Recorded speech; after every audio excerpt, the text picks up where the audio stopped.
Every second Saturday, a retired service dog came to the small-town library for story hour, greeted every child politely, and then walked straight past the woman running the front desk without so much as a glance. Until the day he didn't. Fern Hollow Public Library was the kind of place a town holds onto out of stubbornness more than necessity. One story, red brick, a reading room that still smelled faintly of the radiator that had heated it since 1962. It served a town of about 3,000 people, most of whom had known each other their whole lives, and it ran, as libraries like this always do, on a very small staff stretched very thin. Clementine Ashdown had worked the front desk for 2 years. She was 35, quiet almost to the point of disappearing, with dark hair she wore pulled back and glasses she pushed up her nose when she was concentrating, which was often. She reshelved books with a careful, unhurried precision. She never raised her voice, not even with the rowdiest after-school crowd, and somehow, that worked better than shouting ever had. But among the small handful of people who ran the town's civic life, Clementine had acquired a quiet reputation as pleasant, capable, and entirely unremarkable. The sort of person whose presence you noted the way you'd note a chair was in its usual place. Harold Denny, who chaired the library's small volunteer board, liked Clementine well enough, in the vague, unexamined way people like fixtures. "Clementine, could you handle the book sale table again this year? Nothing complicated, just cash box and change," he'd say, the kind of request you made of someone you trusted to follow through and never thought about beyond that. "Of course, Harold," Clementine would say, and set up the table exactly the way she always did. Ruth Okonkwo, the library's part-time children's coordinator, was one of the only people who occasionally wondered about her. "You ever notice she doesn't get rattled?" She mentioned once to a volunteer, watching Clementine calmly redirect a shouting toddler mid-tantrum with nothing but a low, steady voice and an offered picture book. Most people either panic or ignore it. She just handles it, like she's done it 1,000 times. "She's just naturally calm." The volunteer shrugged. "Some people are built that way."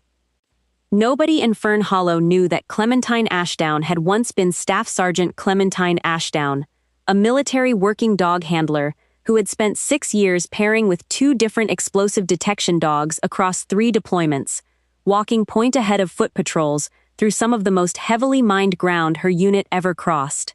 Her first working dog, a Belgian Malinois named Colt, had been killed in an insurgent ambush that also took 2 soldiers from her platoon, a day she still couldn't talk about in a straight line, even after 8 years. Her second dog, a golden-eyed German shepherd named Ranger, had served alongside her for the last 3 years of her enlistment, walking through more explosive threats than either of them could count, before a service-ending injury to her knee, from a fall during a night operation, not a blast, though people always assumed the more dramatic story, brought her career to an early close. The hardest part hadn't been leaving the army, it had been leaving Ranger. Military working dogs, especially specialized detection dogs, still fit for duty, didn't automatically retire when their handlers did.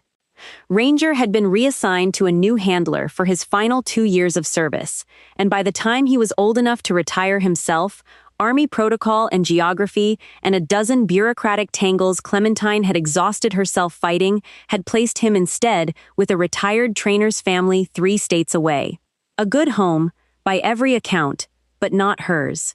She had said goodbye to him in a parking lot outside a training facility, both of them too disciplined to make a scene about it, and had spent 8 years since telling herself it was enough to know he was safe and loved somewhere, even if that somewhere wasn't with her. She had moved to Fern Hollow because it was quiet and slow and asked nothing of her except reliability, which she had plenty of to give. She had built a small life here, the library, a rented house with a garden she was slowly learning to keep alive, Sunday dinners with an aunt 2 towns over, and had never once mentioned, to anyone, the 6 years and 2 dogs that had come before it.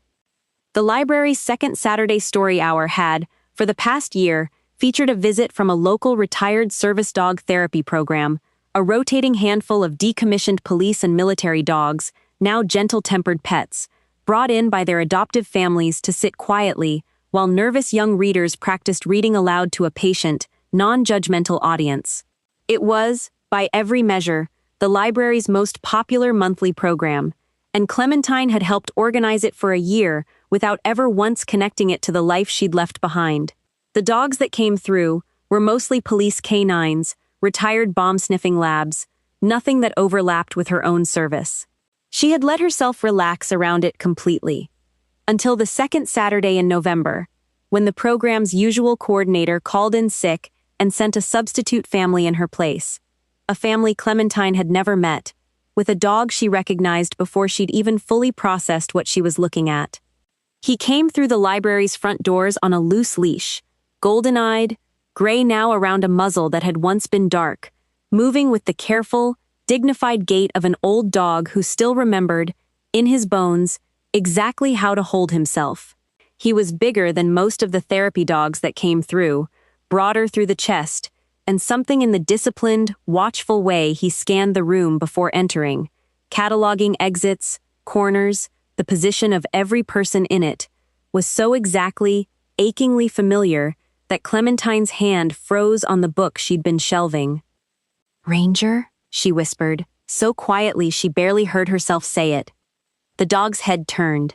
His ears came up, and before his adoptive handler had even finished explaining the day's program to the small crowd of parents and children gathering for story hour, Ranger had already pulled, gently but with absolute unmistakable purpose, out of the loose grip on his leash, and started across the library floor. Not toward the children, not toward the reading corner where the therapy dogs usually settled, straight toward the front desk. Ranger heel.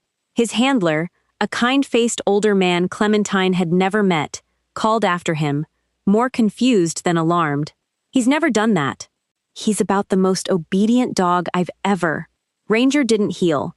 He crossed the library floor at a pace just short of a trot, ears forward, tail beginning to move in a low, steady sweep, and stopped in front of the desk, in front of Clementine, and simply looked up at her with an intensity that made the entire room, without quite understanding why, go quiet. Clementine came slowly around the desk and knelt down. Her hands were shaking. She held them out, palm up, the exact gesture she'd used to greet him 1,000 times, on 1,000 mornings, on the other side of the world. Ranger pressed his head into her hands and let out a sound Clementine had never once heard from him in 3 years of working together. A long, low, almost human sound, somewhere between a whine and a sigh, the sound of something finally set down after being carried a very long way. "Whew. Ooh-hoo. Oh, buddy." Clementine's voice cracked completely, all the careful stillness she'd worn like a second uniform for 8 years dissolving at once. "You remember me? You actually remember me." His adoptive handler, standing frozen a few feet away, looked between the dog and the woman with something between confusion and dawning understanding. "He knows you," he said slowly. "I've had him for 6 years. He's a good dog, but he's never gone to a stranger like that. I'm not a stranger." Clementine said, still kneeling, one hand resting on Ranger's graying muzzle, tears she hadn't given herself permission to cry, in a very long time slipping freely down her face now. "I was his handler, 8 years ago. 2 deployments, 3 years, more roadside checks than I can count. I didn't know where he'd ended up. I never thought I'd..." She couldn't finish the sentence. She didn't need to. Ranger leaned his full weight against her shoulder, the exact gesture he used to make in the field after a long, dangerous sweep, checking in, staying close, and Clementine wrapped both arms around his neck and simply held on. The library had gone almost entirely silent. Parents who'd come for a quiet Saturday reading program stood watching a reunion none of them had expected, and understood, without anyone explaining it, that they were witnessing something that mattered. Harold Denny, who had wandered over from the board meeting in the back room at the sound of the commotion, stood in the doorway taking in the scene. The dog, the tears, the woman he'd spent 2 years thinking of primarily as reliable and unremarkable, and something in his expression shifted slowly from confusion to a dawning, uncomfortable understanding. "Clementine," he said carefully, What is this?" She looked up at him, still kneeling, one hand buried in Ranger's fur. For the first time in 2 years, she didn't try to make herself smaller in front of him. "This is Ranger," she said.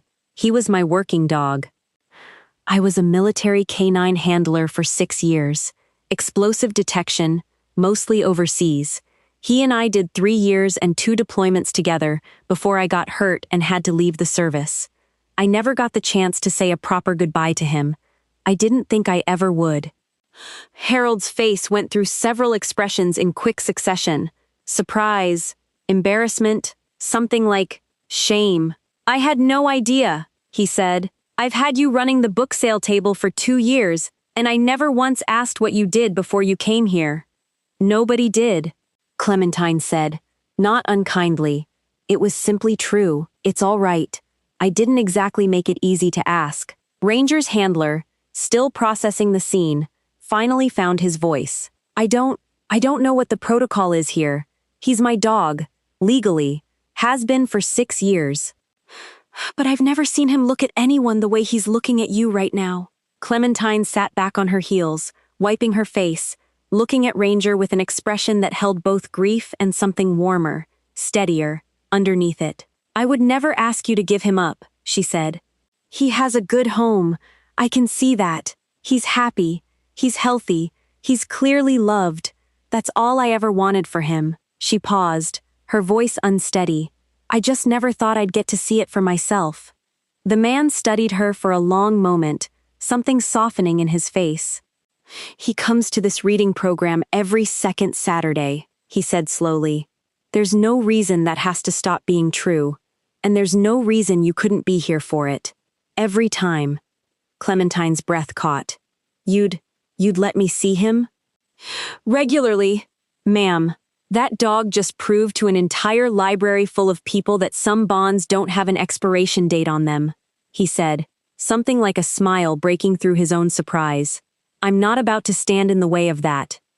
Ranger, as if he understood exactly what had just been decided, let out a low, contented huff and settled his full weight against Clementine's side, tail sweeping slowly against the library's worn carpet. Over the following weeks, the story of what had happened at Fern Hollow's story hour made its way, as stories do in a small town, to almost everyone. People who had known Clementine only as the quiet, careful woman behind the library desk began, awkwardly at first, and then with real curiosity, to ask her about the years she'd spent overseas, about the work she'd done, about a life none of them had ever thought to wonder about, because she had never once given them a reason to look past the version of herself she'd let them see. Harold Denny, in particular, made a point of it. He found her a week later, restocking the returns cart, and stood there a moment before speaking. "I looked into what you actually did over there," he said. "Talked to a friend who served. What you're describing, walking point with a detection dog ahead of foot patrols, that's about as dangerous a job as the military has." "You didn't just work with dogs. You kept people alive."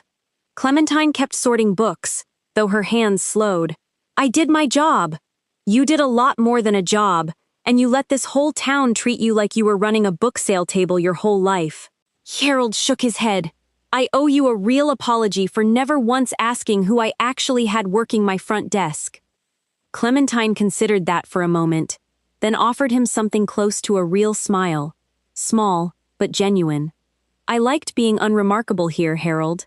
For a long time, that's exactly what I needed. But I think I'm ready to stop hiding it now." She glanced toward the reading corner, where a handwritten sign had already gone up for the next second Saturday program. Ranger returns. Special guest reader, every month.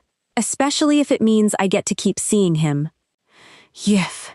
Every second Saturday after that, without fail, Ranger came through the library's front doors, greeted the children politely, listened to their halting, sincere reading with the same patient attention he'd once given to a stretch of dangerous road, and then made his way, every single time, straight to the front desk first, to press his graying muzzle into the hands of the woman who had once walked beside him through the worst of it, and now, finally, got to walk beside him through something gentler.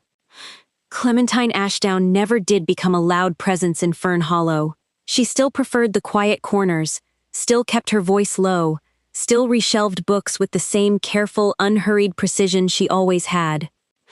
But the town had learned, in the space of one ordinary Saturday, that quiet was never the same thing as small, and that some of the deepest bonds a person carries are the ones they never think to mention, until the day something walks back through the door to remind them. If this story of an unlikely reunion, quiet service, and a bond that outlasted everything asked of it touched your heart, hit that like button, share it with someone who believes loyalty doesn't come with an expiration date, and subscribe to Beyond the Silence Tales for more real-life inspired stories of the quiet people and the loyal ones who never forget. Hi, I'm Gwyneth Wynne, the owner and manager of Beyond the Silence Tales.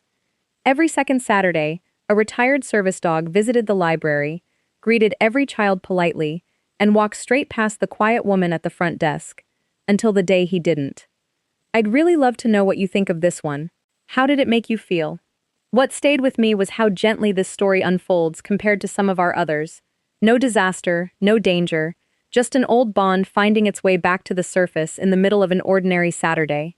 Sometimes the most powerful reunions are the quiet ones. Which moment got you the most? Have you ever reconnected with someone, or something, you thought you'd already said your final goodbye to? I'd love to hear your thoughts in the comments. And if this story warmed your heart, feel free to like or subscribe for more from Beyond the Silence Tales.